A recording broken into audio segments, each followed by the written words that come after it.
যদি আমি এখনই একটা জল ভর্তি গ্লাস হাতে তুলে নিয়ে আপনার কাছে জিজ্ঞেস করি এই গ্লাসটার ওজন কত হতে পারে, আপনার উত্তর হয়তো 50 গ্রাম থেকে 500 গ্রামের মধ্যে কোনো একটা চয়েস হবে।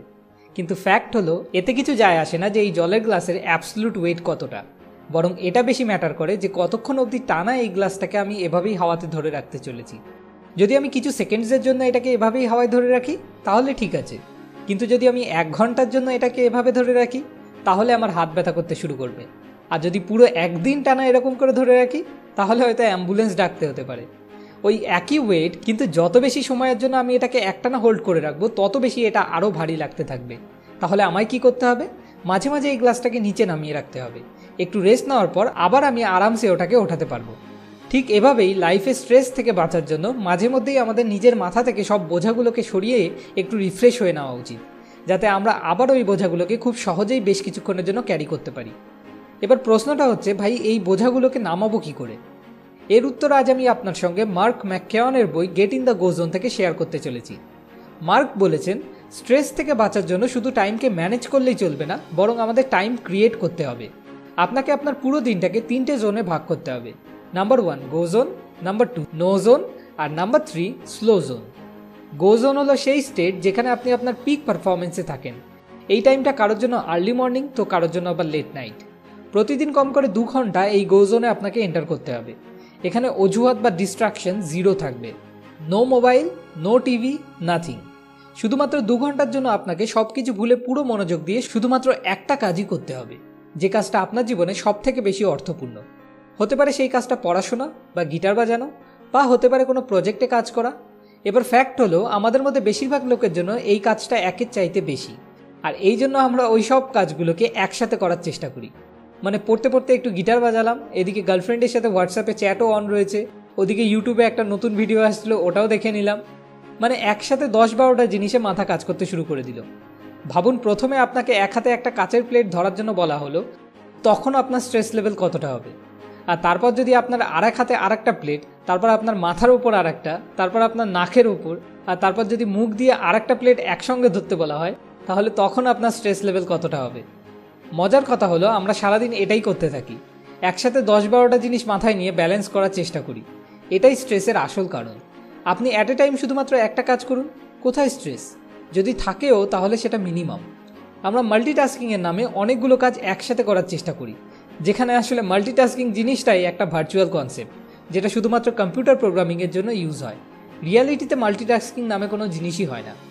এই গো জোনে ঢোকার পর আপনার নিজেকে পুরোপুরি এই সো কল্ড মাল্টিটাস্কিং থেকে নিজেকে নিষিদ্ধ করে দিতে হবে। 1 জব অ্যাট এ টাইম। যদি একের বেশি কাজ হয় তো একটা শেষ করার পর আরেকটা, তার আগে না।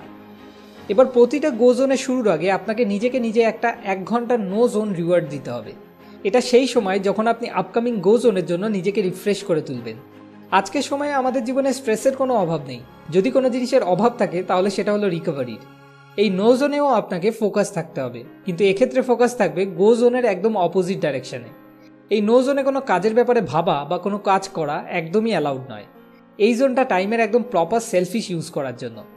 এখানে আপনার সবসময় এম হবে রিফ্রেশ হওয়া, মানসিক এবং শারীরিক দুভাবেই।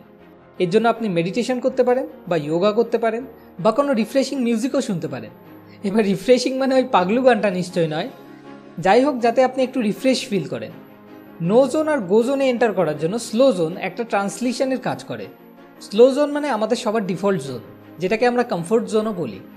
এখানে আপনি লেস অ্যাক্টিভ আর লো প্রোডাক্টিভ থাকেন। যেমন আমার জন্য এই স্লো জোনটা দুপুরে লাঞ্চ করার পর আসে।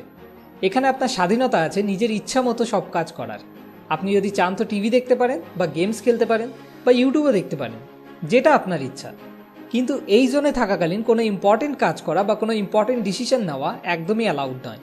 স্লো জোন 6 ঘন্টা থেকে 8 ঘন্টা অবধিও লেন্দি হতে পারে। এবার এই কথাগুলো শুনে যদি আপনি আজ থেকেই এটাকে একদম পারফেক্টলি অ্যাপ্লাই করার কথা ভেবে থাকেন, তাহলে আপনি ভুল ভাবছেন। কেননা এটা একদিনে হওয়ার জিনিস নয়।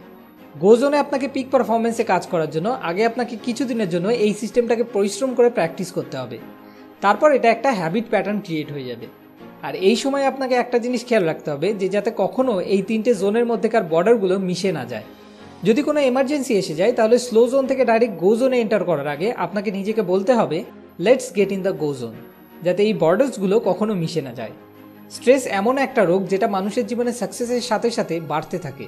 এই জন্য ইউএসের বেশিরভাগ লোক স্ট্রেসে ভোগে। যদি আপনি এই রোগটাকে ইগনোর করেন, এটাকে ম্যানেজ করার জন্য কোনো স্টেপ না ওঠান, তাহলে একটা কথা খুব ভালো করে জেনে নিন, এই রোগটা আপনার জীবনও কেড়ে নিতে পারে। সবশেষে, যদি এই ভিডিও থেকে আপনার লাইফের কোনো প্রবলেমের সলিউশন খুঁজে পেতে সত্যি এতটুকুও কোনো সাহায্য হয়ে থাকে, তাহলে অবশ্যই লাইক আর কমেন্ট করে আমাদেরকে জানান। যতগুলো লাইক আসবে আমি জানবো ততজনকে আমি একটু হলেও সাহায্য করতে পেরেছি। এটাই আমার আসল উদ্দেশ্য। আর হ্যাঁ, আপনার বন্ধুদের সাথেও এই ভিডিওটা অবশ্যই শেয়ার করুন। কে বলতে পারে, হয়তো তাদেরও এই ভিডিও থেকে কোনো সলিউশন খুঁজে পেতে সাহায্য হয়ে যেতে পারে। পরের ভিডিও পরের সপ্তাহে, এরকম আরও অনেক ভিডিও পেতে সাবস্ক্রাইব করে আমাদের সঙ্গে কানেক্টেড থাকুন। ধন্যবাদ।